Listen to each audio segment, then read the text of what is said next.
Hey, this is Jason Carne. I'm on Dumb Naked and Broke podcast, talking with Manny. What was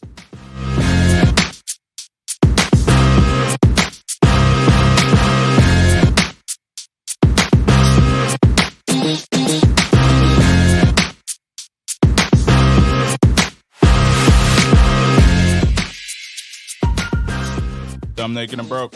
Welcome back. I'm your host, Emmanuel Wisdom. Today I have a special guest in the studio. Drove all the way down to Philly, a 90-minute drive. He's a lettering artist and a graphic designer, Jason Carne.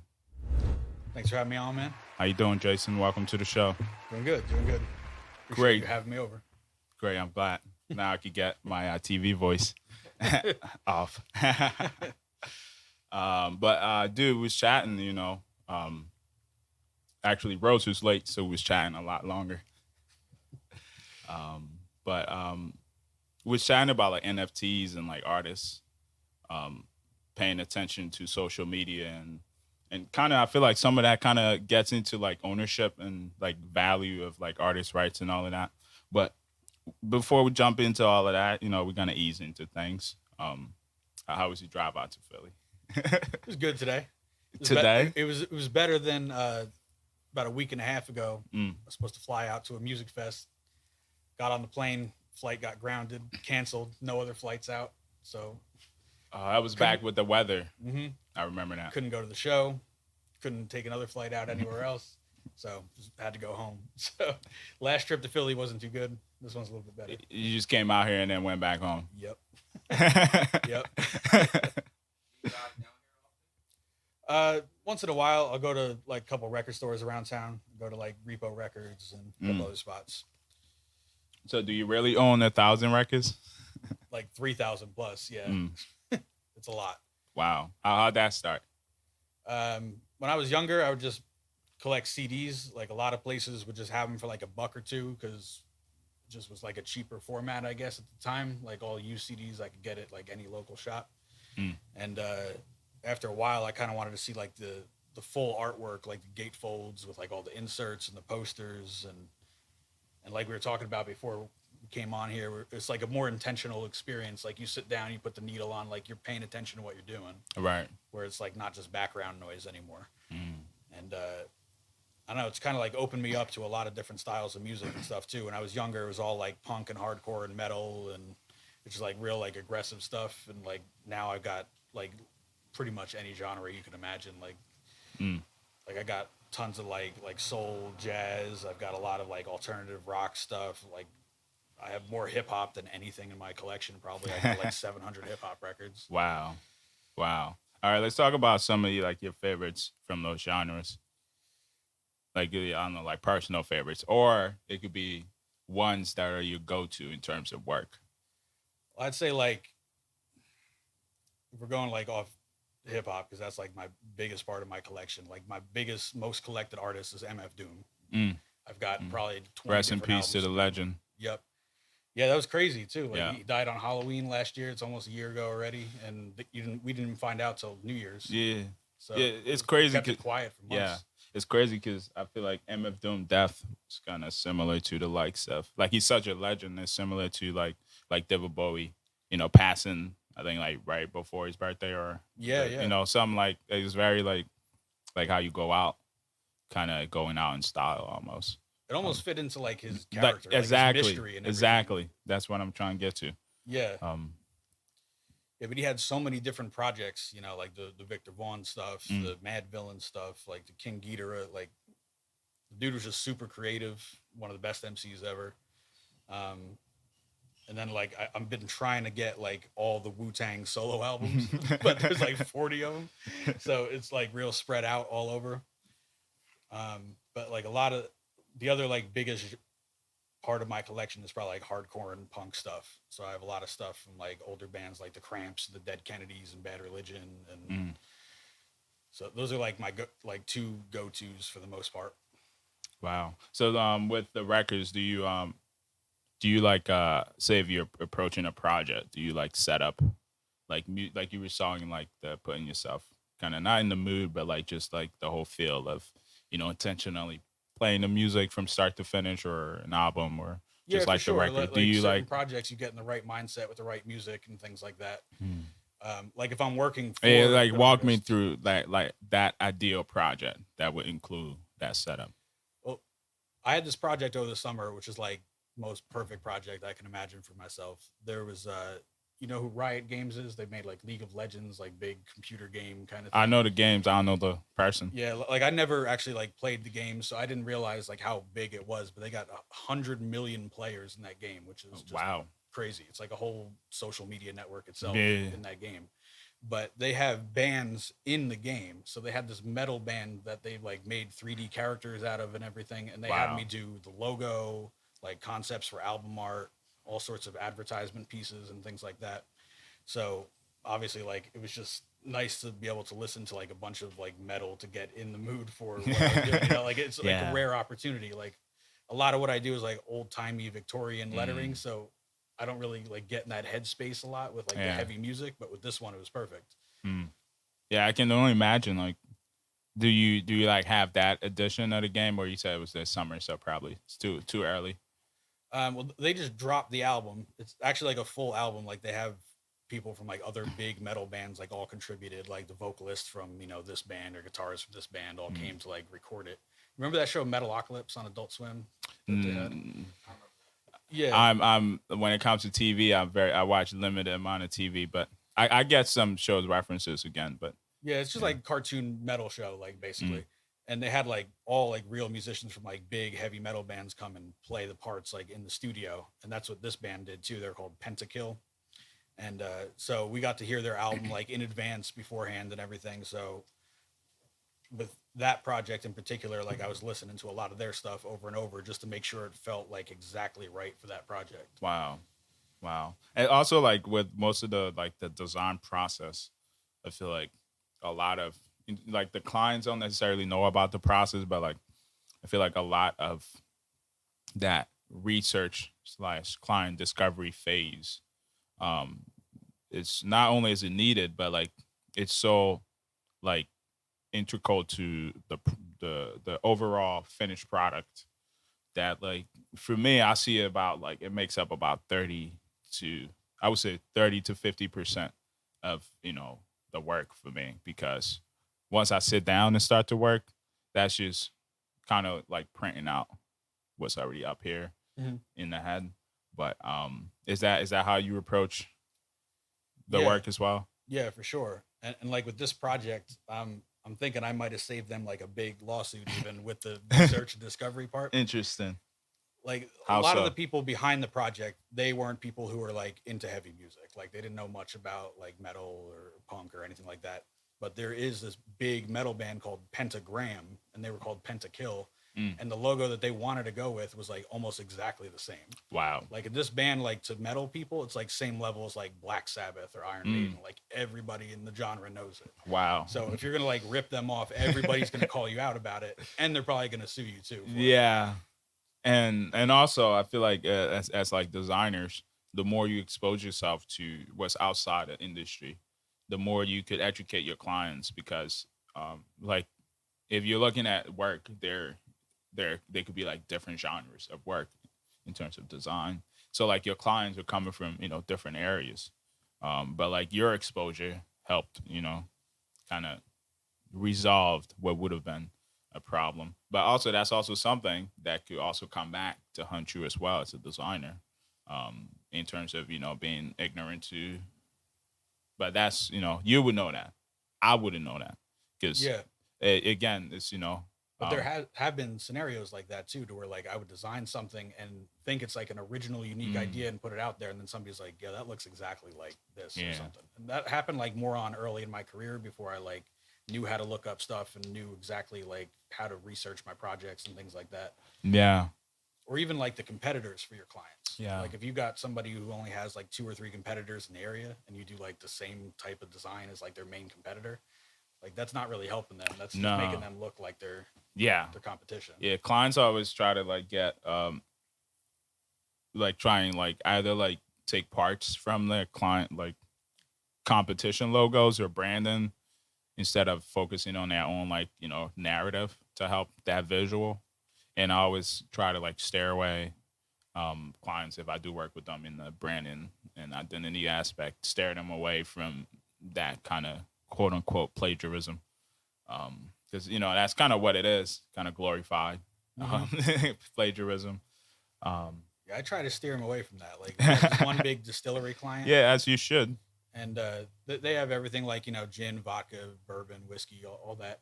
And every time they hit us up, they're like, "Can you do something more like Tito's vodka?" And I'm like, "Yo, stop trying to like. They're top dogs in the game now. Like you don't need to be imitating them. Do your own thing and like stay in your own lane." But I think they see the success behind it, and they figure if they copy Yeah, that, they're gonna get a little bit of that too. yeah. I mean that works for some people, but like you said, sometimes lawsuits and other things follow. But even with like clothing out here, people rip off brands and things, and there's always a market below the market, Yeah. you know. um, but you were speaking earlier about your like I guess love for like vintage um, materials like lettering and stuff like that. Do you have any like favorite like go to like vintage design or lettering books? Yeah, I got a lot of them. That's actually like a side business I ran for a few years. It was called Lettering Library, Mm. and I have like 150 books that are like pre 1930. So they're all in the Wow. Creative Commons. It's all like public domain stuff. So I Oh, made PDFs of like 100 different books that wow. I used to sell online for like $2 to $4 a pop on these PDFs. And like there's just so much great material in them. There's like stuff that's just straight up alphabets. There's some that are just every possible monogram combination, like even how to like hold your pen or your brush for Mm. like sign painting stuff. Yeah. So like a few of my favorites are this these old German books. They're called the Schriften Atlas, and they put out a different one like every 10 years. So there's like a Victorian one, there's like an Art Nouveau one, there's an Art Deco one, and there's like 300 pages in each of these, just full of Wow. alphabets and like real elaborate initial letters and monograms and things like that. Would you say it was called The Schriften Atlas. Schriften Atlas? Yeah, it's Mm. basically like I think Schriften in German is like writing or something. Mm. So it's like Gotcha. every letter style of that period that was like popular at the time. That's pretty cool because like I think that people forget that like the whole like image rights or whatever. I think they were like 50 years or so. Uh, Oh. it's actually like 75 now. Like they upped it. Mm. So you Why? got to go. I don't know. Like everybody who wrote that's like long dead. Like all the publishing rights are like Well, long gone we too. already know who the quote unquote owners are. We know them. That's why. We know them. I feel like a lot of people. Speaking of ownership, have been we're not in this industry, but put it out there. A lot of people have been really vocal about like the ownership and even like naming rights and image likeness and all of that in rap music. Um, because I feel like the art form of rap was there, but like the foundation was never set up. So the people who set up the foundation were not, the artists. So Yeah, now that circle is coming back, and it's like, wait, we didn't sign up for this. But a lot of people have been vocal about that, which I feel like has been kind of eye opening in a way, because musicians are so glorified that mhm. like even if you are trying to be a musician, it's like to get there, it's like kind of like the image or whatever the goal is, that person, it seems so unattainable. So I feel like talking about these real things, even though if you're a musician or a designer or whatever, just like the creative process of saying, these are the actual, legal struggles of or how an artist is supposed to be, or how an artist is being exploited, or even just like the ramification of the legality of, the contracts you're signing and things like that. I feel like the more people are vocal about it, like we're talking about music, using music to inspire the work, the more you be more conscious about the work that you're doing, because you're hearing things like that in music. Yeah, and the people that are like the rightful owners, a lot of the times they're not really getting their due. Like one of the big things in music was like De La Soul versus Tommy Boy over the last few years. Like Mm, their whole catalog is owned by Tommy Boy, and they took like 90% and gave De La like 10. and Mm. like they've been fighting them for like 20 years to try to get all their shit back, and they're finally like starting to make it happen. But you could see how they're like making a buck off of them. They were like selling the publishing rights and everything to all these other companies to like repress records and sell Right. merch, and they're not seeing any of it. Right. And like Right. I'm seeing it now, like in my feed all the time. I'm seeing stuff for Aaliyah, and apparently like her whole family like does not Mm. support like all this stuff that's being like put back out there because they're not seeing any of it. Wow. How does that, like, in terms of what's happening in that industry? How does that translate to the design industry? Like, Well, like if you go back and you look at like some of these like real famous vintage designs that like people are parodying all the time, like Disney and Star Wars and stuff like that, like, and you bring it into the modern day, like you can parody stuff and you can like put your own spin on it and everything, but if you're basing your whole foundation of your art or your career off of mm, something that's already been made by somebody else, it just feels like not quite right. You know what I'm saying? yeah, Like like it's not your full like original idea, I guess. yeah. How do you feel about, like, artists who redesign, like, the Mickey or maybe Minnie or both of them, just, in different forms? I think if you do it in a unique enough way, it's cool. But like a lot of the time, it just feels derivative and like you're Mm, just trying to like piggyback off something that's super huge and successful instead of making your own like new characters and things like that. mm. Do you Like there's have one thing that's like, if you're doing like a homage piece or something, like to, show your respect for something, that's right, cool. right, right?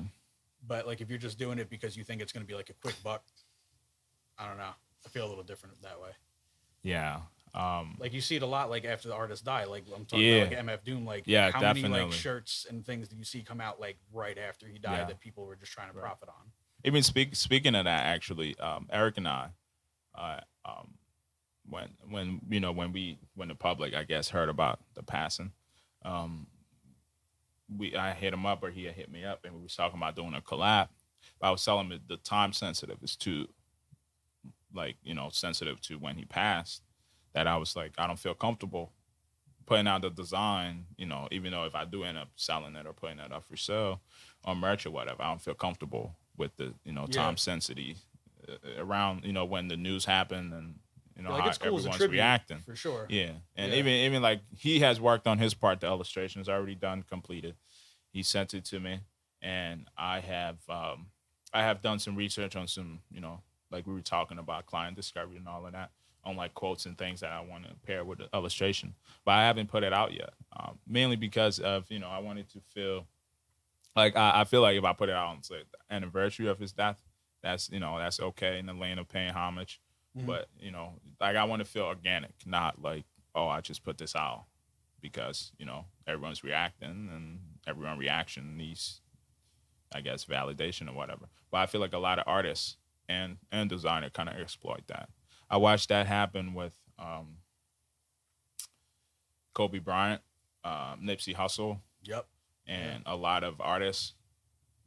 And I'm gonna just say it because why not? This is my show. A lot of white artists was painting the likes of Nipsey Hussle and like Kobe. It makes sense.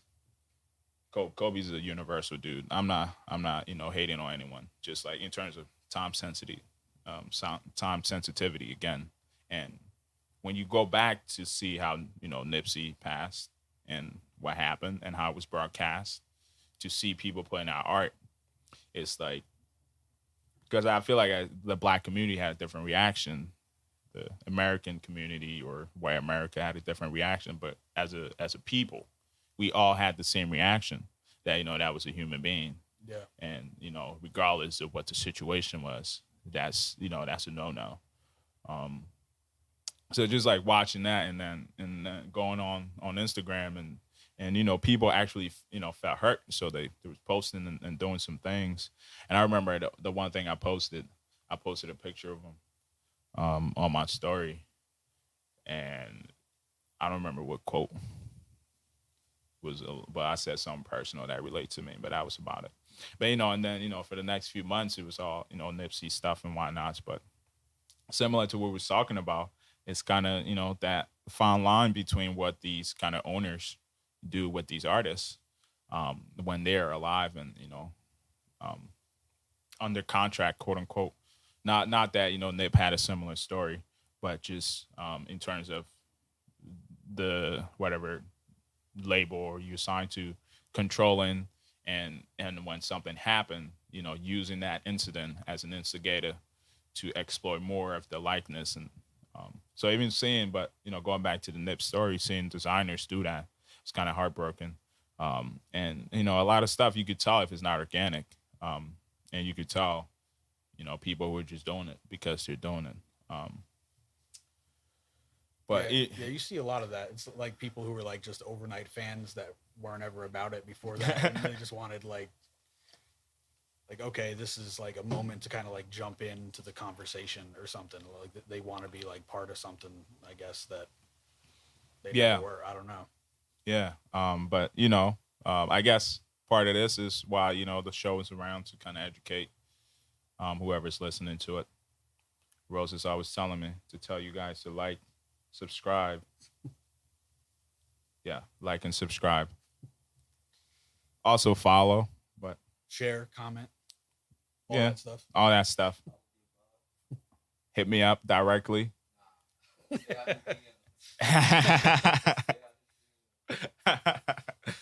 Dumb, Naked, and Broke. Welcome back. I got Jason Carne in the studio. What's your favorite color, Jason? Orange. Why orange? No way. Yeah, that's your favorite color? That's you too? Damn. I should have known that because you're my son. Damn. I feel like an awful parent. Nah, whoever is watching this, that's not really my son behind the camera. You had him real young. Yeah, when I was 2. It don't matter. It don't matter. I'm older than you. It don't matter. You have me before you had yourself. We just call it the Brothers in Paris. Jay-Z Kanye song with the Will Ferrell John. It's like, it don't make sense, but I guess the people going. Oh man. But anyway, back to orange. Like, why is that your go-to or your favorite? I don't know. I don't really have a good reason for why, I guess. I was just always drawn to it. But as like a human growing up, you're just like, this is mine. Yeah, I think I just like this like bright, intense, vivid, like just like one of those like real in your face colors. That's interesting. Yeah. It's also in your branding, so I guess you have a legit reason as to why. Yeah, so yeah. In terms of like the design, because like with colors and design, they mean stuff. So like, why are you using it in? Yeah, I think it's just because like in terms of branding, like speak to it in like branding language. Yeah, it's just something that I feel like black and orange is just like always a combo that's just like a surefire hit every time almost. Yeah, it's like it does. Yeah, it's perfect. Yeah, it's like one of those combos that like no matter what it's on, it looks pretty good. Like I've always really loved like the like purple and gold too, like the Lakers kind of colorway. Yeah. Like that's just a real nice combo too. That was. I feel like I remember like when I was younger, high school days. Like, damn, I still don't like the Lakers, but I'm a LeBron supporter. But like just like I remember like thinking about it and be like, damn, the uniform's so fly, but I gotta hate them. But yeah, the purple and gold, it just speaks royalty, honestly. Yep. Exactly. And that's what they do. So growing up in Jersey was tough being a Nets fan. Can imagine. A lot of bad seasons. Jersey don't got no sports no more, right? No.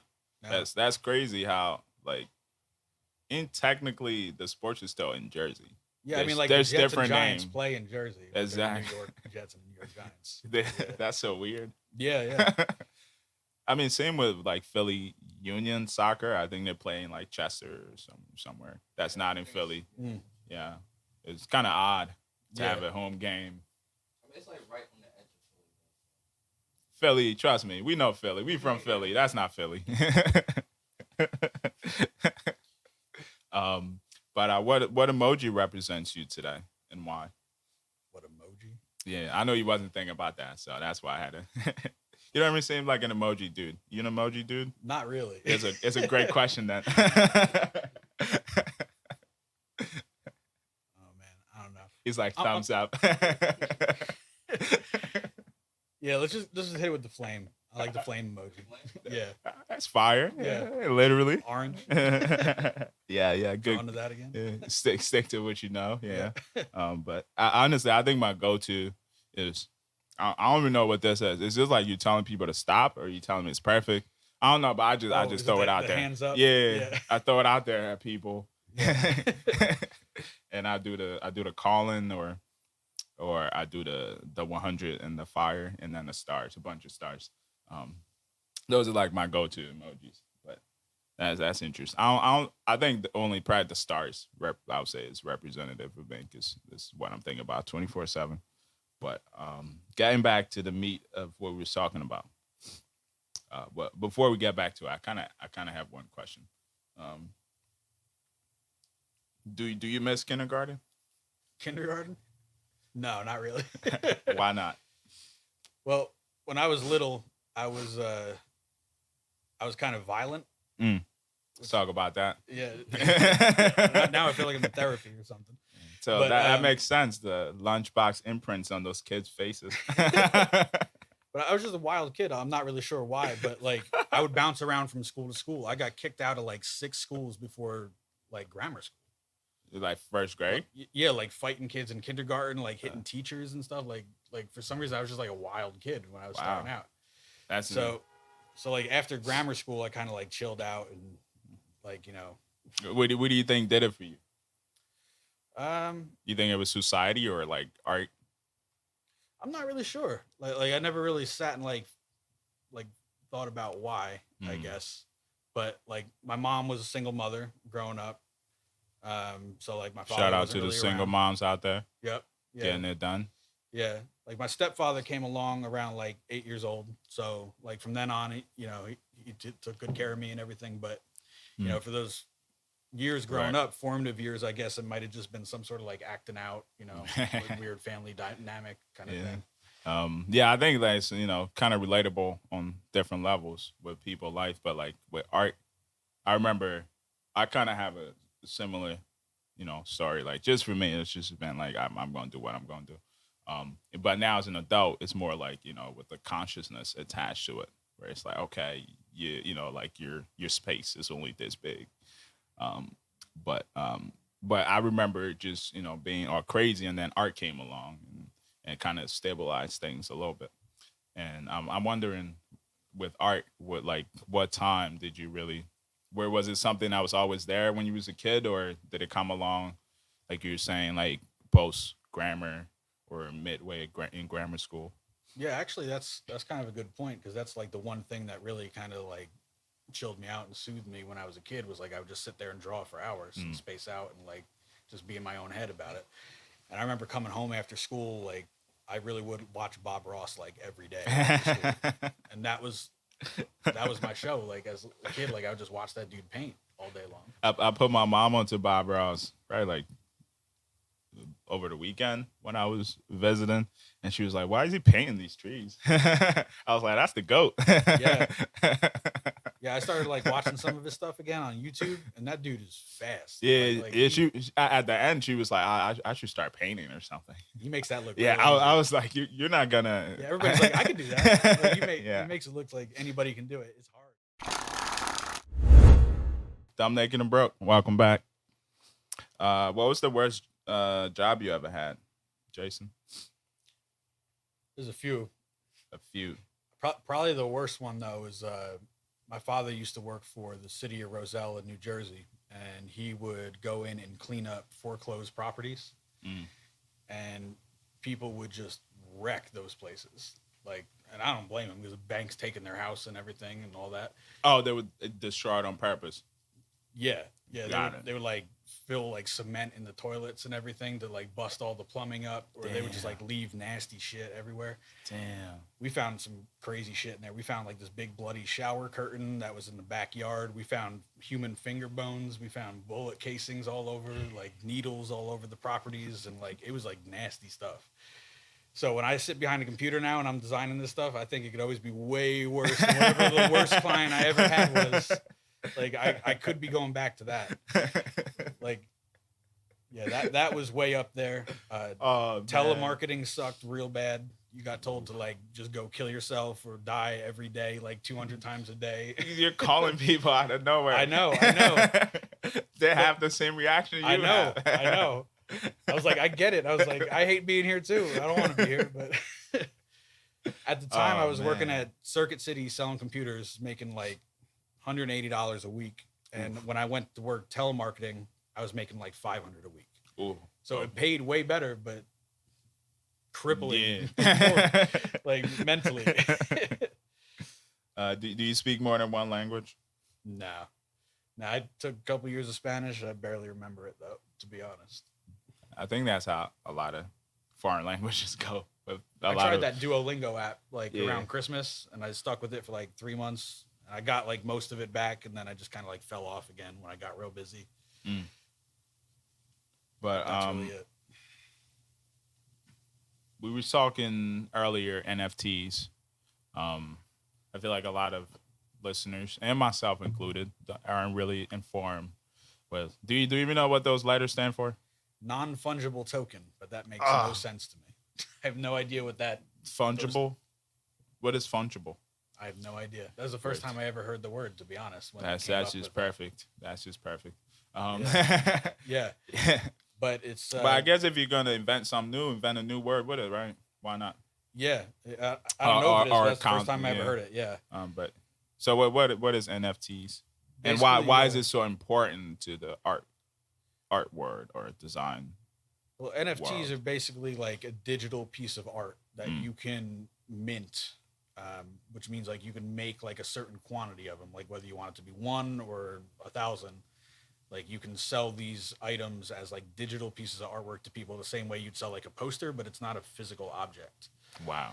So people are basically buying the data behind it.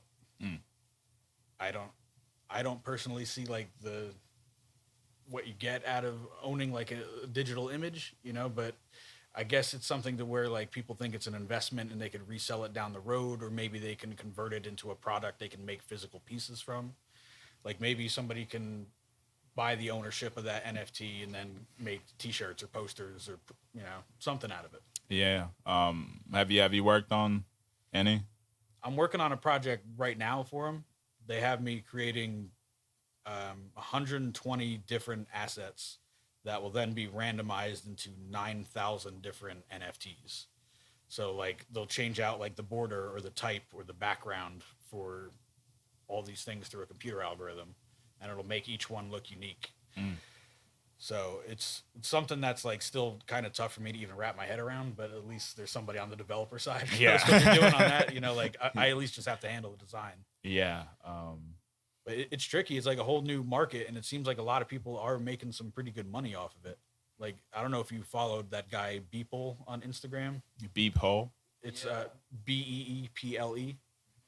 And he's been doing these things called everydays for like 10 years straight. He hasn't missed a day of artwork. Wow. And Yo, share his IG with me, bro. Yeah, and he sold all 10 years worth as an NFT, and he made something like millions of dollars off of this one digital image. Wow. Like enough to retire off of. Yeah. Yeah. I mean, but then again, you gotta think about it. That's something he started without the knowledge. Oh yeah. Of NFTs. No one even know it was gonna come around. So, I feel like in terms of planting seeds and having them developed, and even with me now, like work I've done 3-4 years ago, clients hit me up about it. It's like, oh, I like this style, or I like how this, you work with this project. And for me internally, I already have that locked down. So I'm just dusting that off the shelf, and like that mural was talking about, stuff like that though. It's like, I think of it as, he already did the work for whatever, years ended up coming to him in the end. But so going back to like the process of, what you're doing now. So you're just doing what you would normally do as a creative, creating an image. Yep. Sending it out to, is it like a third party or the second half of the team?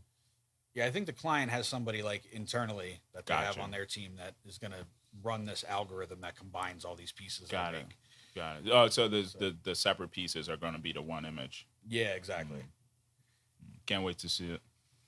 But speaking about clients, what are some of like your clients you work with? Like some heavy hitters. A few of the bigger ones I've done stuff for, like I did like 6 or 7 t-shirt designs for Harley Davidson. Mm.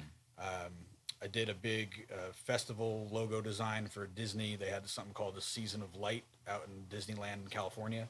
It's this big light show, and I got to do all the branding and That's logo fun. type for it.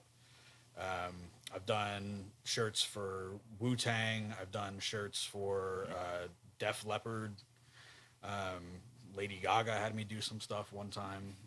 I've done stuff for American Eagle, Time Magazine. So there's been a lot of like fairly big names have come through the studio. That's just some names for sure. So in terms of like these projects, like were you going after them or were they coming to you? Actually, I do like little to no advertising. Like most of the stuff is like word of mouth or just coming to me through finding my site or social. And some of them have actually just been like connections I've made at like design conferences. Right. I went to a conference a few years in a row called Creative South that's down in Georgia. I know about Creative South. Yeah. I was eyeing it up at the time, but I was in college, and I remember seeing all like the big names there, and I was like, I'm trying to, yeah. Yeah, they got big names come through. Like Yeah, we're how talking was about- your experience? It's always good. It's a little like heavy on the religious side for me. Like they kind of like on Sunday they do like a mass and everything, like which feels like a little weird for a design conference. Like it should be. Yeah, I feel like designers are all over the place. Yeah. So like it kind of like splinters off Yeah. after the last day, but the actual like content, like the people they have speaking, the vendors, the venue itself, and like the town, it's cool. Yeah. Like it's definitely a good vibe, and it's not real like stuffy, super professional, like people in suits and stuff. Like it's very like casual. Like you just hang out with people and have lunch and talk shop. But like one of the guys I met there ended up being an art director for Harley, and that's how I got the jobs to do those t-shirt designs for Harley Davidson.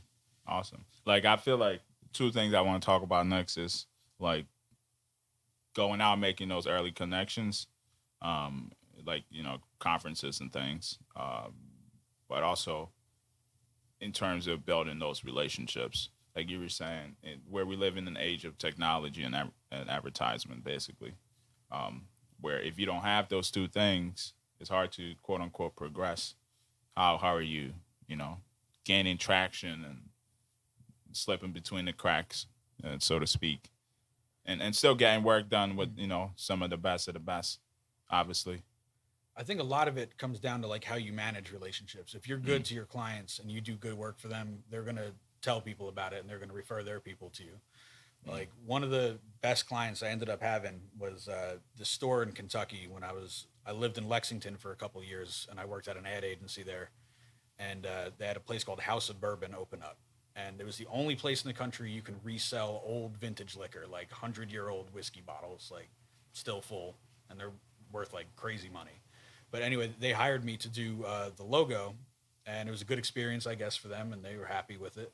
And they referred me on to this distillery that was starting out in Wyoming, up in Saratoga, and I got to do their branding, all the labels for their bottles, like all the packaging and the ads. And he's given me like 5 or 6 jobs since then, just off the strength of that one job I did for him. So that one connection is branched out into 10 different ones. Right. It's similar to what I was speaking about with, I forgot the guy name that made the millions of the NFTs. But people. Yeah, but, planting that seed and having it sprout into, whatever amount of branches or whatever ended up. Yeah, you never know what's going to come of that. Exactly. Yeah. So when you're working with, say, clients and you don't know the end result, whether, the big client, small client, don't matter. For me, the approach is always the same. Yeah, exactly. So do you, in terms of the work, thinking I could do a really good job for this people, but at the same time, I could, like over deliver and get that word of mouth down the line. Is that how you approach your work? Yeah, absolutely. Whether it's like a $500 project or it's a $10,000 project, I treat it the same way. Like I want to make sure that they're satisfied, that I'm doing the best work I can do. Because if I give them some subpar product that they're not happy with, or they're not going to use, or they're going to, Right. talk behind my back and say he didn't do what he was supposed to do, like that doesn't help me at all. Mm. So I'd rather spend a little extra time or whatever, even if it's a project that doesn't make me more money. Like if I'm spending that extra effort, it's going to come back and pay dividends in the future for me, Right. Right. or at least it'll reflect better on me than it Oh would if yeah, I for just sure. try to like.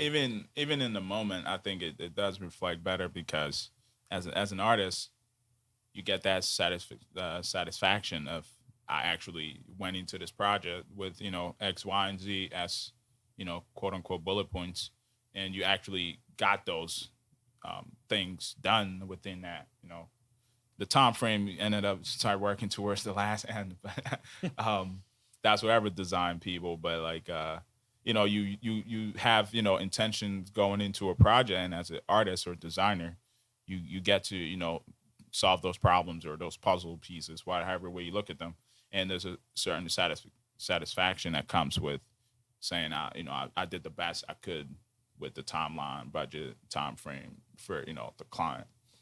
So and then you have the other side of the appreciation from the client and then whoever else that sees the project. Yeah, absolutely. Like I want to be proud of whatever I put out. Like I don't want to half-ass something and just have it just not look right or like up to the same standards of my like better work. I don't want people to ever feel like they're gonna come to me and not know what they're gonna get. Right. So like for like people who are like listening, especially like young creatives, and some like older creatives as well, trying to really get to some of the big names you kind of dropped. Like I feel like a lot of people would be like, oh, like looking at that and saying like, let me aim for that, but there's steps to getting there. I remember when I saw your work, I don't remember how long ago, but there was two things that really attracted me to it was the vintage slash I guess Victorian style, whatever that like lettering style, so like cool, and that's something for me. I don't personally have a taste as like sit there and do it. I've messed with it in the past, but like it doesn't come out to reflect me. So like Yeah. I've haven't like explored that a lot. But I've already appreciated it. Just the one thing I appreciate about it is it has like a waviness, regardless of the design. It's like a waviness, a circle. It's like organic type stuff. That's why I appreciate it. But then, Yeah, I always want to make sure it has some sort of like flow, feels natural. It yeah, doesn't feel like too stiff. Yeah. Also, like I'm attracted to like florals and like just Mm. how organic they are. So I feel like that and Victorian art kind of go together. But also with you, another thing that really kind of stood out to me was your presentation. It was just clean, cut, and it's like I guess as professional as you could get with it, and That's something that took me a while to figure out too. Because when I was starting out, like the lettering might have been like pretty good or whatever, but it wasn't presented in a way Right. that was like showing it in the best light. So Mm. no matter how good the work is, if your presentation isn't good, like it's gonna really like knock it down a couple notches. Yeah, I tell people when we chat that presentation, it's like it's kind of like you work out for a game or whatever, practice for like a whole week, and then the night before you just like I'm just gonna sleep 3 hours and have this burger. You just setting yourself up for for a bad performance. So I feel like as like presentation, you do all this work, Mm-hmm. put it together, and in the last stage where Drop the ball at the finish line. exactly Yep. where you're supposed to probably give 110% or 200%, and to make sure that all of the effort that you put in there when people see it, they're like, oh, I can see the attention to detail. I feel like a lot of people kind of don't really focus so much on the presentation, and it hurts them a lot because It does, yeah. That extra hour or two to like do that mock up or Yeah. just make it look tight and right. It's just you got to spend that little extra time to make it happen. yeah, because it's like an extension of the work. Yeah. And there's and for me, it took me a while too, and I'm now just getting into it, but documenting the full process of like sketch to taking that scribbles of lines and People telling love seeing that. yeah, and They showing sometimes like even seeing that more than the final product. They like watching how it's made. yeah, because that's what I'm getting to. Because most people get caught up, similar to what I was saying with you and the big names, that they're like, oh, how is that attainable? And so most people who are actually trying to put in the work is attracted to the process of how to get there. And I've gotten a lot of good feedback on like seeing how things come together. But I want to talk about like the importance of presentation um, after the work is complete, because like presentation got me through a lot of doors as far as going from high school to college, from college to couple like design studios and people, just the way the work was put together, that just got me through a lot of doors before like I even knew the people. They were like, we know your work, we know your name. Yeah. And I was like, okay. But that all came good sign, though. like presentation wise, because I remember being intentional about even the mock-ups and even the colors, and because for me it was like I could defend this work when I'm here, but as far as me putting it out there, it's not really anything else to say, oh, he did this because of X, Y, and Z. But I figure the way you put the work together and with like up close details and things like that, people get something from it, but also get a insight on who you are as a creative and how much you value the process in totality. Yeah. And it's tough to like find your personal like niche that you want to fall into, because like I really do enjoy the work that I do, and I love the stuff in it, but at the same time it doesn't feel like it's 100% me all the time, which is like something I'm always sort of struggling with a little bit. Like a lot of the stuff that I'm really drawn to, it's like the really heavy metal stuff, like death metal stuff and like graffiti art and stuff that you wouldn't really see in my work. But what I do is also like what gets me Exactly. to work as well. So it's like I can't stray from that too far and like ruin what I got already. That overlap, you got to find that overlap. Yeah, you kind of just got to find that sweet spot Yeah. of like what's going to actually like bring in the money and get the work, and also is something that you still like enjoy doing and you could tell that you have passion for. Yeah. Speaking of that, I told you about the mural job, but like Rose and I was supposed to connect last week on some work stuff, and I was like, dude, I'm on this paper chase for like this mural, but like we already had a timeline, but like what you were saying, there are certain things you got to do in order to provide either financial stability or just in terms of longevity, to give you the freedom to actually sit down and have the time to do the things that really matters. And because if you're thinking about other stuff, then you might rush that. So like how important is it in terms of like I don't know if you're watching, this is not a height thing. It's just, I'm gonna do this. I heard someone say that Black people use a lot of gesture when they're talking because the English language is not ours. And so we're trying to express how we fully feel. So if you're any other race person and you see a Black person or anyone of African descent expressing themselves, there's a reason to that. Now we are better off for it. Dumb, Naked, and Broke, welcome back. Emmanuel Wisdom. I'm here today with Jason Carne, lettering artist, graphic designer from Saylorsburg, Pennsylvania. Saylorsburg, Pennsylvania. I feel like the only two places that exist in Pennsylvania is Philly and Harrisburg. Pittsburgh don't count. we give them that too. Harrisburg only because it's the capital. Yeah. And if you ask me, I live in Philly. I don't know why. I feel like we got that. Give that to us. This is about time. But we know why. It's historical. You gotta preserve it. It's all. But we only hating. But rightfully so, because Philly, I feel like carries a lot of weight for the entire state of Pennsylvania. So come on. It does. But glad you're in Philly. Welcome again. I don't know. Is it like second, third time? How often you come out here?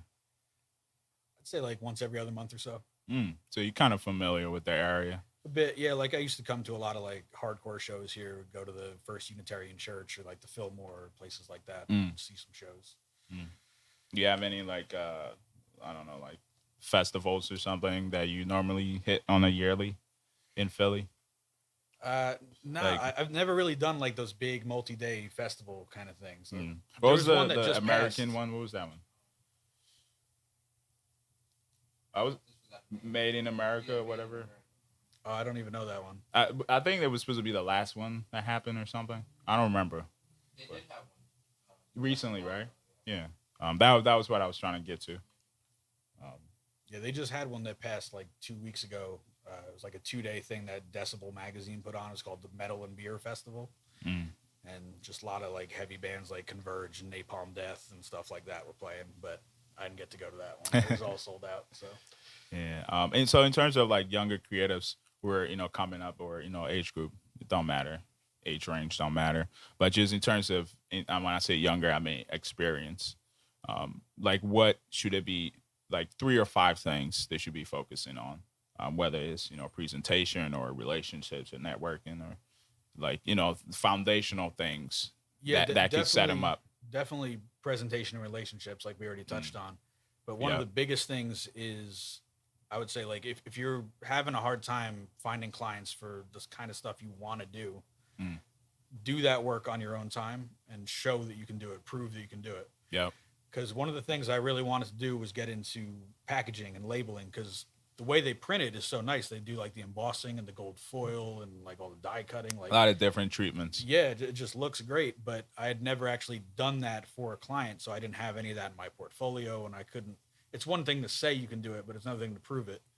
So I went ahead and did my own project, and I paid to get it printed, and I Mm, photographed all the bottles and everything. And then once I started doing that, like that's been like, I would say like wow. 2/3 of the work I've gotten ever since. Mm. Yeah, your packaging stuff is always nice. Thank you. Is that like a packaging? I mean, not packaging, but like a passion of yours in terms of that particular design, or Um, is that it's mostly just for like the aesthetic of it, like the the look and the printing. Like I'm not a guy who like drinks a lot. Like I don't smoke cigars or anything, but I love the look of all those bottles and those right? It's boxes. just more like the aesthetic and the feel, Yeah, similar to exactly. the vinyl records and things. Yep. Yeah, those it's funny because we're talking about this the need for physical touch, but Mhm. also talking about NFTs and kind of getting away from that. But who knows? All we know is now. Hopefully, they're just buying those to print them out. Yeah, right. Such a waste. Oh man.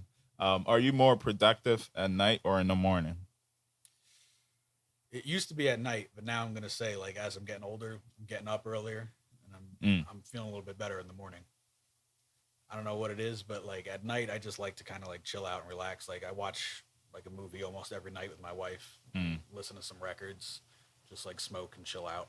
But yeah. It's kind of like the work day mhm. and then unwind. Because I feel like if you do that, once you have a routine, um, probably listening to your body and all of that, how you feel. Once you have a routine, it's easier to say this is not for me or this is for me, especially with the productivity as far as when you're supposed to be most productive. Um, like I try to like stay within the 9 to 5 range because that's Mhm. majority of society is functional around then. Yep. But like it doesn't the early mornings like I rather do like passion projects in the morning or none of the emails. Um, the most I do externally is probably post on Instagram. But like even when I do that, I'm not engaging. Like Yeah. it's like probably past noon, and I'll come back and I'll answer your comments and things like that. So like I'm like kind of intentional about the mornings and things.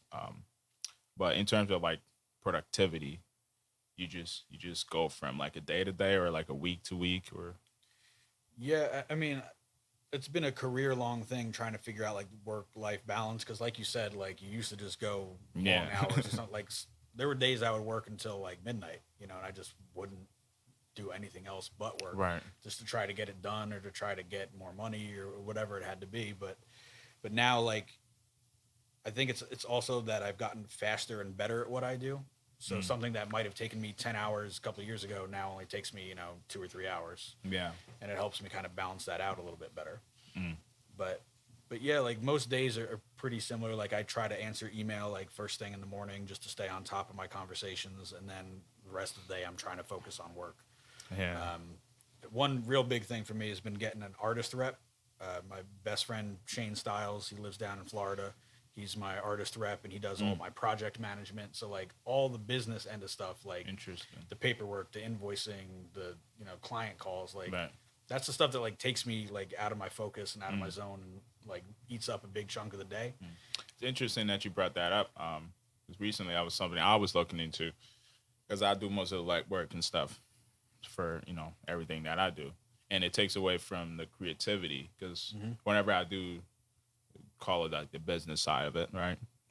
I have to have a couple days where I disconnect and get back to the artist, and then I have like a week or so where I'm doing creative stuff. But in terms of the like not like pros and cons, but like just being solo or getting a rep, an artist rep, like what is like beneficial to that? Because I feel like if that's something you jump into early on, you're gonna miss the process of understanding what you do. But at the same time, it could be beneficial because you could really thrive and hone in on your skill. So what do you think about that? Yeah, it's definitely good to know the business side of things for sure.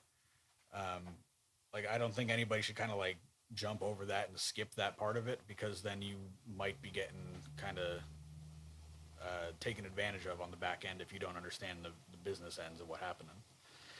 But on the pro side of it, I think that like it freeing up all the time in your day to just focus on the creative, and the fact that it sort of like legitimizes you more to the Right. clients helps a lot. Because if they kind of have to go through somebody to get to you, that they know that you're like the real deal, kind of. That's interesting. I've heard somewhere that we'll be right back.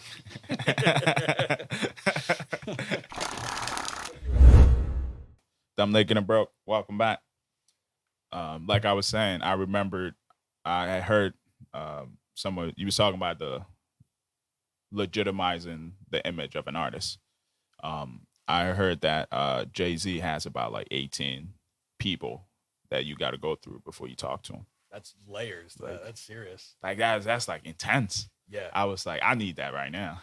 Yeah. Only because I don't want to talk to nobody.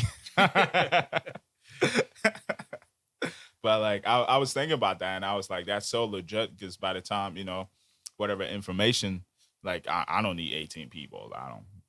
But whatever information needs to get to you is going to be the meat of what needs to get to you. Because, at the end of the day, everything comes down to time. It's either you're using your time wisely or not wisely. And it doesn't matter the activity or what you're doing. Is there someone else that could do the job a lot better and a lot more efficient than Exactly. you? Yeah. And then if that's the case, then, Yeah. you Because like should hand that over. the art and the lettering is what I'm good at. Yep. The business is what my partner's good at. Yep. So let him take over and negotiate better prices, better timelines, things like that I wouldn't even really have the capacity to do on my own. Like I could ask for more money, but just being one person, like it's kind of tough to have that conversation. But when you have somebody else that's like negotiating on your behalf, Right. like it makes it seem a little Must bit be more nice. serious. Yep. Yeah.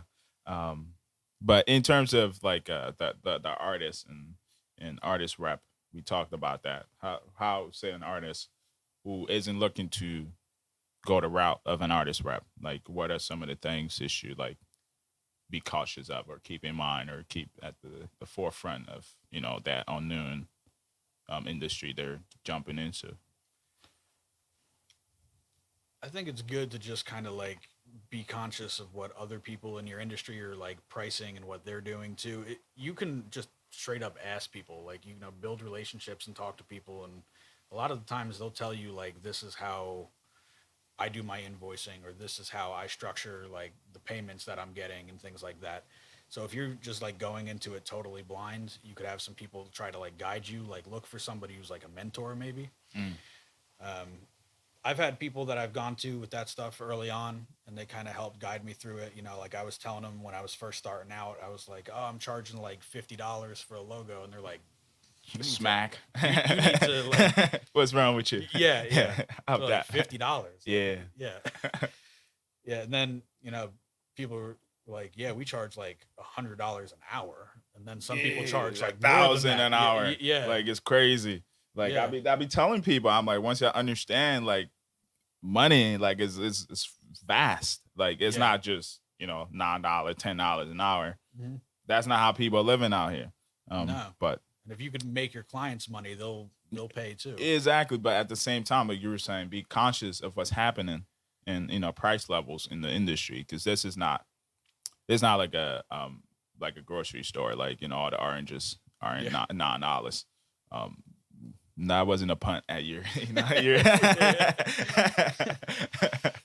But just like in design though, you're providing not only the solution for that problem, but you're also giving your time and value to that client. So you got to think of all of that when you price. Yeah, you got to And know your worth. For yeah, Sure. and that's some of the things that artists, even young, old, it don't matter, don't really kind of pay attention to unless you kind of tapped into the business side of things. Um, but in terms of as an artist designer, when did you get that click to say I got to start paying more attention to like my worth and everything else? I think it's like once bigger projects started rolling in, like I knew that I should be charging more than I was, but like I didn't know quite how much, or like it was tougher negotiating with people who had like five people on the other side of the screen as opposed to just like one person running a small business that you Yeah. have a one-on-one with. Yeah. But when they have bosses and their bosses have Yep. bosses, it's like, you have to get layers of approval before Yeah. you even get to stuff. It's like Yeah. you want somebody else on your team too, or at least, talk to a couple other people that have been in that position before you, so you're not being taken advantage of. Yeah.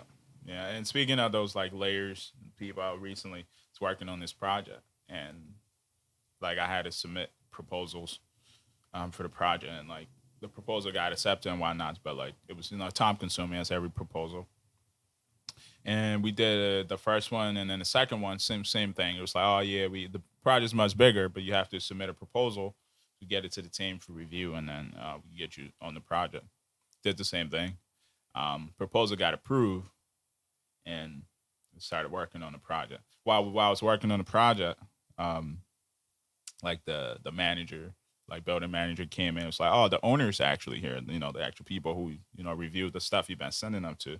And it was like, yeah, they're gonna be throughout the building. You want to meet them? I'm like, sure. So like it's like a group of maybe 5 or so people came over, and turns out one of them I actually know. And he was like, yo, Manny. I was like, oh, hi. I guess I've been working for you guys this whole time.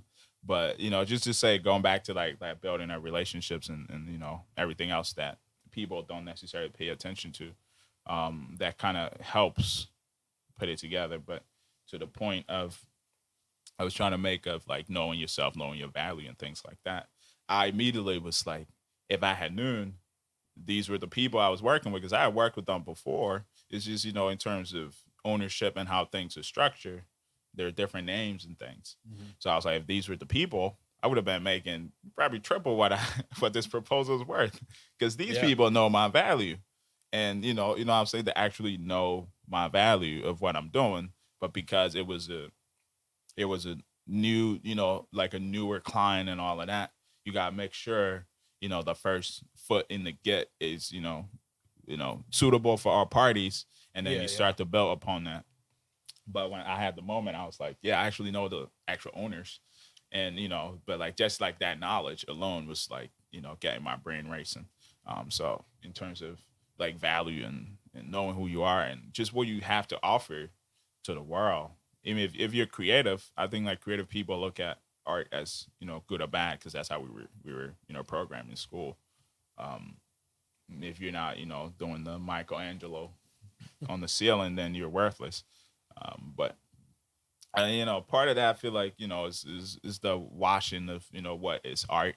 You can't really say what is art.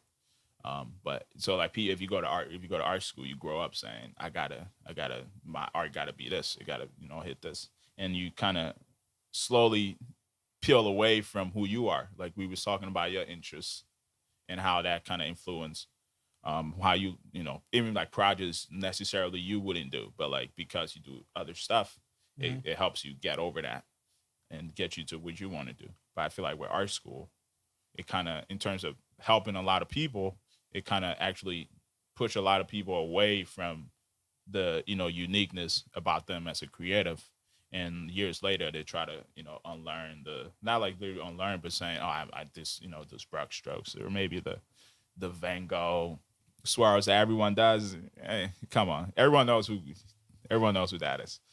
But not like people who redo it, but just like people who are trying to practice it.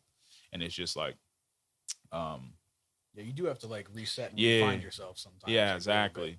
And it's bit. Like you can almost know too much. Yeah. You can go too far. Like I used to be roommates with this guy who was a guitarist, and he was really good. He knew everything about guitar, but he knew so much that like he couldn't play outside the lines, basically. You know? right. Like he would just kind of. Yeah. Everything was like kind of like stiff and like it didn't feel like it had too like, analytical. Yeah. It's like he was doing it from like this real like I don't know like educational side of music. It wasn't like he was feeling it. Yeah, you can get that way with art too. Yeah, people like that make good instructors. Yeah, but yeah, I feel like with art, that's where art is going. But like art is not that. Yeah, and so like a lot of people, not like they're like resentful, but like a couple years later, like, oh, this is not what I really want to do, and try to make that turn away from that. But for me, that was something where art school, I was like I had like a lot of art history classes, and even with those, it's like not agreeing with what the teacher's saying, but just memorizing so I spit it out on the final, and that's that. But I just kind of knew, like it was always different, even with lettering, like we was chatting earlier, like no one was teaching me about lettering when I was in school, and I'm sitting there like, this is what I'm trying to do. Yeah, exactly. I'm like, this is what I'm trying to do, and everything is based on everything else. So I'm saying, okay, how can I exploit this one thing? And and it's a whole design curriculum and program that's put together that's not helping me do that. And so there was a moment where I was, kind of iffy about the whole college thing, but we stuck it out, and got the piece of paper that no one asked me about after I graduated. It's kind of like when you turn 21 and they don't card you. Yep. And you're like, what the hell, man? Yeah. I'd go to school, but I've never been asked about a degree. Yeah, it was like it's in our industry, like the work speaks for itself. Whether or not you have that piece of paper. Of course, you don't. It's matter. not needed. It's not needed. In terms of maybe if you're trying to go to like, I feel like even if you're trying to work at like Pentagram or them big, heads, like you. Yeah. In turn, because with them, they might, because they're more like, suit and tie kind of people. So like, on paper, yeah, but like they don't really care about it if you're like, a dope artist. For sure. And like I get like requests. It's not a lot, but like I get requests to like speak to like schools, and I'm like, y'all don't really want me to talk to y'all. I'll tell you to drop out and do your own the thing. first word out of my mouth. Yeah. That's why we in this class. I feel like it's hard you can't like teach raw talent. Like it's something you either have or you don't. I think like you can teach people software. You can teach people like the business end of things. You could teach them. There is certain like value to it for sure. But like if you don't have it, like it's kind of not going to be drawn out of you in school. I don't know. No, I feel like even as artists, like if I'm chatting with another artist, I'm always asking them about like the formula, or like in terms of how they got from A to B, not necessarily how did you figure out your style or how did you do what you did. It's like, how were you able to, have an idea and, manifest or project or however, and then get to where you going with it, and upscale it in a much bigger sense. Mm-hmm. So like I feel like that's what artists should be focused on, because if you understand that, you could take it and apply it to where you're doing, because a lot of what I'm doing now is the foundational things from design that I'm like, okay, since I'm not getting the answers, I could repurpose these, because art, design, lettering, they're all one and the same. And for me, with lettering, I had to look at it as art, because it was like no other way. Because again, it wasn't like an art class. I had a typography class that was, for me, it was a joke, because I didn't even know they still taught it. Yeah, they have a intro to typography, advanced typography class. For me, there are formality, because those are one and the same. But trying to stretch that art budget and have these students, and seeing it as an art is kind of like a new thing too. Because it's very new, but at the same time, type, not lettering, has been around So like Yeah, that's hundreds of years old. yeah, so like that has always been there, and like this, real documentation and research of topography, and it could Yeah. it's even like its own like art genre, so to speak. But then you got lettering that is kind of like a baby in terms of everything else. That really, in terms of, I mean, now you have like courses and foundational stuff that breaks down the type and how to go about that. But before then, it wasn't none. I remember how I got into it and understood lettering was like dissecting Illuminator manuscripts, because Yeah. those are so dope. Yeah. Just because it's not like you're thinking about it now. You got to think about it when it was created, in the time and Yeah. the conditions, Hmm. the people who were doing it. You got to think about all of that, and you're like, wow, this is dope. This is really dope work Yeah. that came out of a comfortable situation for sure.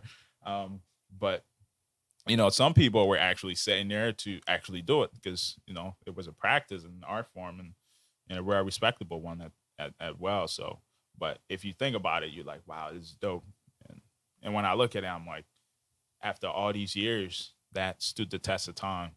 So Yeah. that's what I always try and like pay attention to. Is like how were you able to create something that throughout these thousands of years, and crazy people, a lot of people either copying or creating better version of it, but it's still there. Yeah. So that's why I try to focus on, and that meat of the how to. I feel like a lot of artists could kind of learn a lot from that. But would you rather speak all languages or be able to speak to animals? I'm gonna go with animals. I'd rather speak to animals. Yeah. Give up on humans.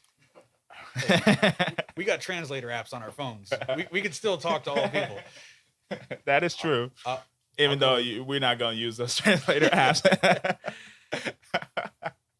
Yeah. I But wanna yeah, know that what my makes dog sense. says to me. But why though? Why all animals? Is there any particular thing you were like, I want to ask? No, it's not that. I just feel like animals have like no like bad intentions or motives that like most people do. Like they. You have a cat? Yeah.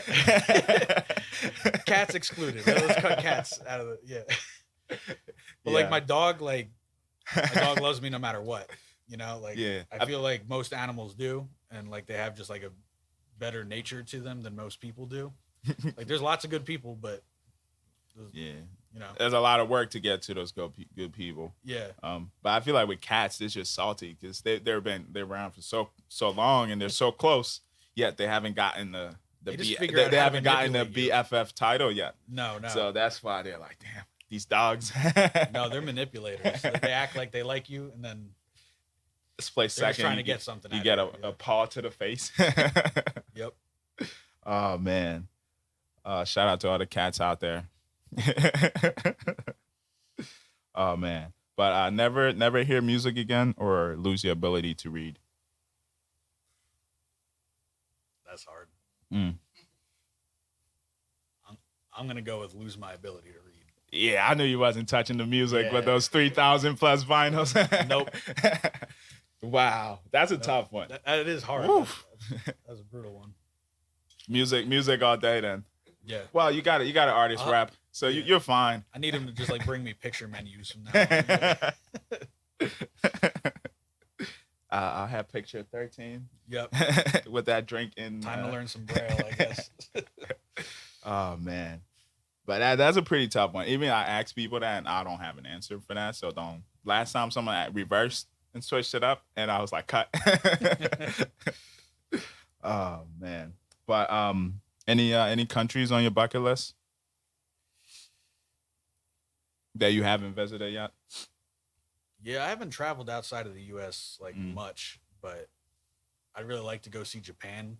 That's Always that's thought on that my was real list. cool. I design and all of that in there is just amazing. Yep. I thought Australia would be pretty cool to see. That just seems like a whole different planet down there. Because they are. Because if you know the history of how they got there, you know how people got to Australia. Yeah, yeah. Yeah, it was first like a prison colony, right? That they Yeah, it was brought like over, and then they like had, an Antarctica type setup where they just ship them and left them there. yeah, yeah. My wife is huge into Bro, that animals. concept is so wild now that years later. Yeah, It's like we're yeah. just gonna yeah, just leave them. They'll be fine. Yeah, can you imagine just like, They'll be fine yeah, or they'll die or whatever. That's just like that's weird. wild. Yeah, Yeah, it's wild. yeah. And then on like the architecture subject, like India, I'd love to go see Mm. too. Like their architecture out there is absolutely insane. Yeah. And like Morocco too, like crazy stuff over there. Yeah. I follow some people who still do like those plaster castings for like all the ornamental walls and stuff, right. and they just like straight up like will make these things like huge panels like out of plaster that they're like just pouring out of molds and stuff, and they're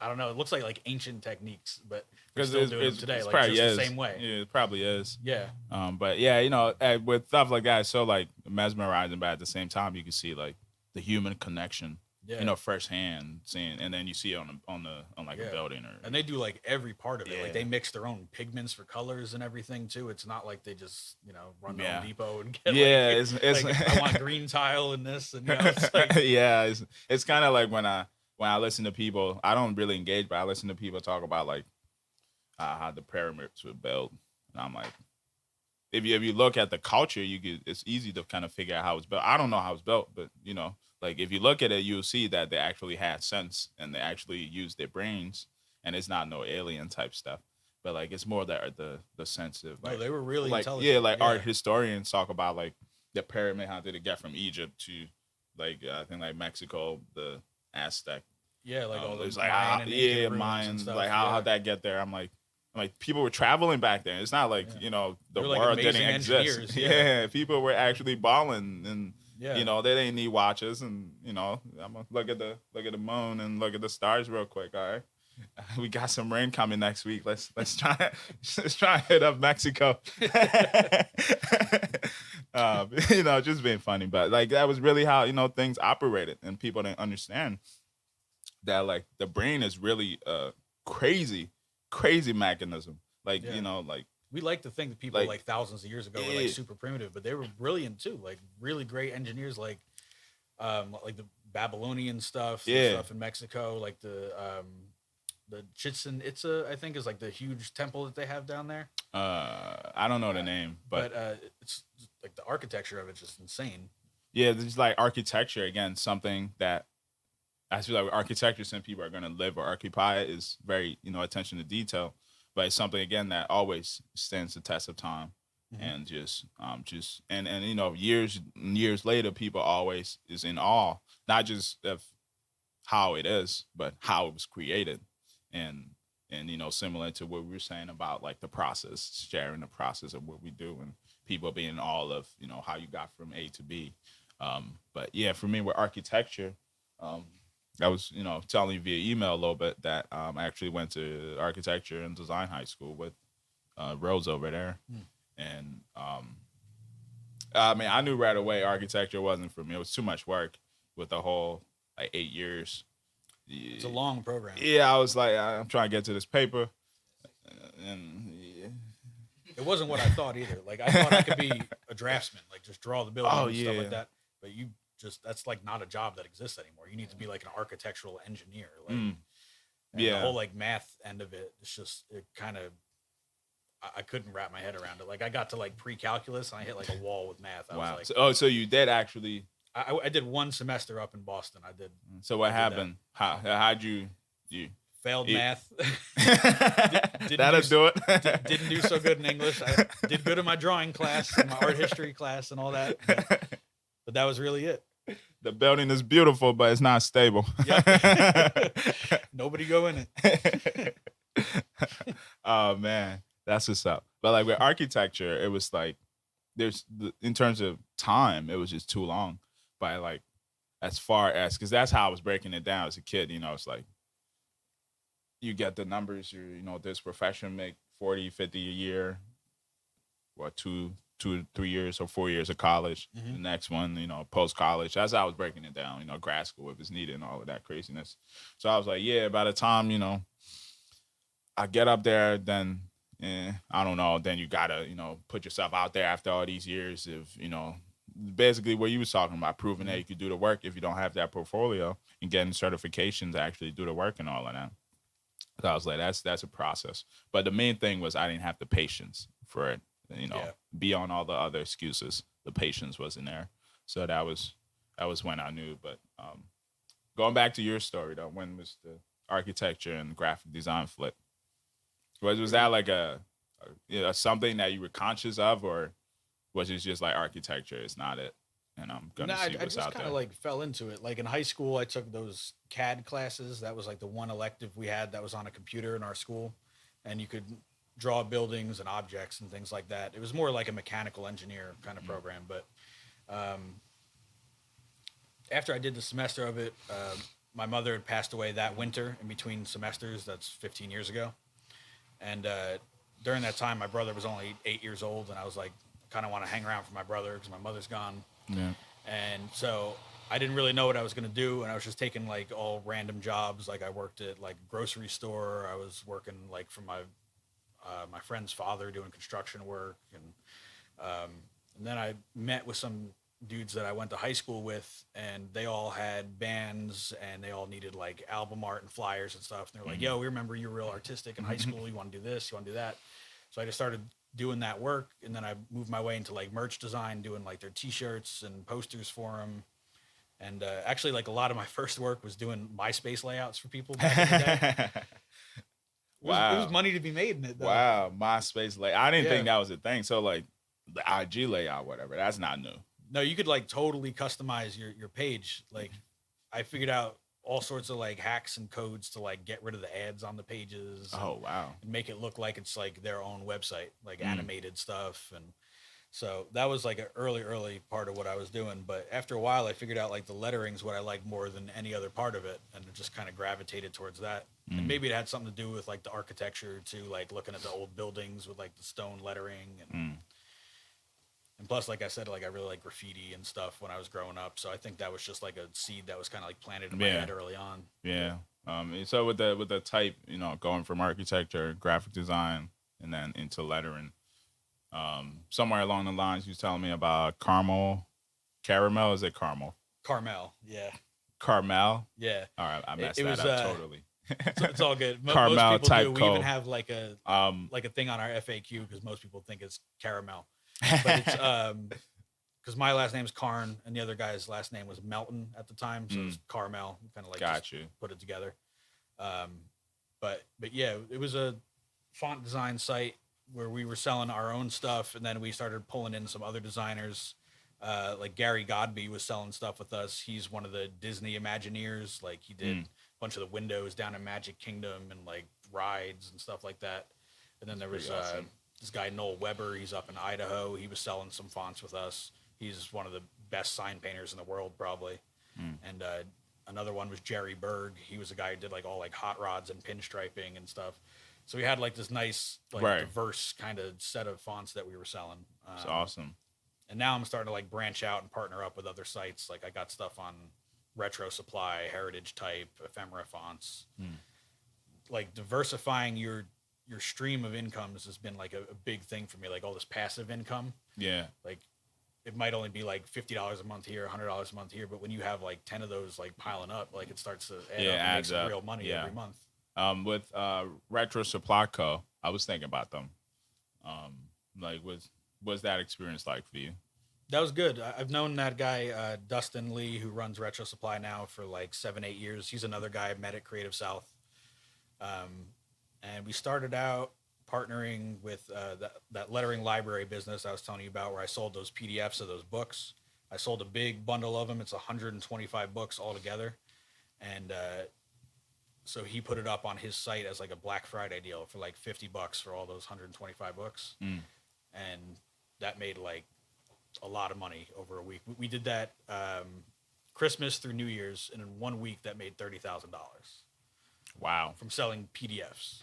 Which Wow. it's no overhead, no product. What no nothing. what would the price per I guess not unit, like just cost? It was like $50 for the pack. So Gotcha. I forget how many it sold exactly. Like we did an even split. So we This, both this made- is like retro. yeah. Wow. Yep. Yeah, they have a pretty good like base. Yeah, as well, that's the so. thing is like that was what he was bringing to the table was his Yeah. customers. Like he has a mailing list of like 80,000 people or something Wow. like that. That's amazing. And Um, unlike social media where you get that, 2% of Yeah. your followers, or something, when you send an email out, it actually goes to everybody. Yeah. So if you get 1% of 80,000 people, that's what, like 800 people buying your product. Right. That's like some real money in one day. Yeah. But that's impressive. That's impressive. But like I feel like if the work intention is right, if the work is right, people always pick it up, regardless. I have one last question, but any current project or things you're working on, or what's next for Carmel Type Co. And anything else you have upcoming? Yeah. Biggest thing right now is the artist representation agency that I work with called Adam Smasher. It was just my best friend and I starting out a couple of years ago, and we've recently expanded to have 10 artists on the roster. So we're starting to do like bigger, more collaborative projects that'll be coming out in the future. A lot of NDAs and things like that are signed that kind of restricts me from telling about it. But it'll be like collaborations with other artists that I've admired for a long time, like Awesome. Justin Kamerer, Angry Blue. I don't know if you follow Angry him, but he's Blue. really great poster artist out of Louisville. I gotta check them out. I remember that. Lisa Quine, she's been a friend of mine for a long time. She's a mural artist up in Cleveland. My friend Jeremy, he's out of Indiana. Like we've been doing some illustration work together. My friend Roberlin down in Brazil, we've been partnering up on some stuff. So we're starting to get like multinational sort of things coming together, where people from different countries, different backgrounds and everything all collaborating. Wow. Which I've been wanting to do for a long time. It's cool to like do your own work, but when you get to actually have some other people coming in with you, it's really exciting. So. Yeah, I feel like that's where the next wave of society is going. It's just like mixing everything up, because like everything is all mixed up now, and I'm looking forward to seeing all of what comes to the mixture of collaboration. But most importantly, looking forward to see how that collaboration come out. Do you have a date in mind? I know everything is not solid as of yet, but there's a few things that are going to be coming around like November, December. So towards the end of the year, it'll be a nice way to kind of wrap up 2021, move into the next year. And I got like 2 more fonts planned before the end of the year too. So I'm going to try to drop those. But, awesome. yeah. You have a name for those fonts? No working titles. That's like the last thing I do actually is getting a name. One Fonts. time I actually named one Roundhouse once, and it was already taken by House Industries. They had like an old font from like 25 years ago, and they Wow. emailed me about it. They're like, "Yeah, Wow. you need to change that name." Mm. After I already made all like the promo images, and I had to go fix it back up. So Townhouse. yeah. Research what you're going to call it before you put it out. Yeah. Don't get sued. But I want to thank you, Jason, for coming in today and dropping some knowledge and chopping it up and sharing a little bit about you and the work you do. It's good to meet you for the first time in person. I same feel like here. I feel like it's weird. I'd be like meeting people and I'm like, I kind of already know you, but but yeah, also like we was chatting in email. You was like, yeah, it would be nice to have the in-person conversation rather it's good than to get off Zoom and yeah. Skype for once. It's nice. Yeah, it always is. But again, appreciate you for coming in. Yeah, thanks for inviting me. Yeah, one last question though, before we wrap things up. 3 lessons that you've learned that you feel like younger artists or creatives coming up could learn from. Don't talk behind other people's backs in the industry. It'll definitely get back to them, and it'll definitely make you look worse than them, for sure. I would say always do what you're passionate about. It'll show in your work. If you're not, stick to what you really love to do. And let's see, number 3. Watch Bob Ross. It'll make you feel better. You heard it. Don't talk ugly to people in the industry. Do what you love. Stay with your passion. And kick it on the weekends with Bobby. That's right. That's Bobby Ross. Dumb Naked and Broke. Get out of here.